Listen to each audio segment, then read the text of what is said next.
Welcome. In this video, I'll show you how to create tags in Zendesk. All right, first up, go ahead and log into your Zendesk account. And once you're in here, you're going to want to go to tickets. All right, and go ahead and select a ticket. For example, maybe this one right here. All right, I'm just going to click on it and I am now at this page.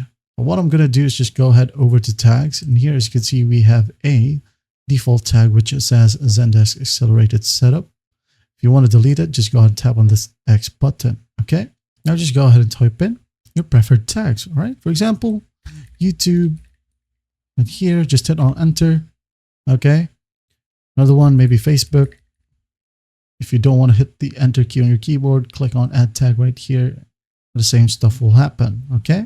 Now another one may be Instagram, TikTok, like that. Hit enter. And once you're done with everything, all right. Once you're happy with your newly created tags, we'll just go ahead and click on submit as pending, and nothing's going to happen in here. It's just going to save your tags. Okay. And the status is still pending. That's basically how you do it. Well, I hope this video helps and I'll see you in the next one.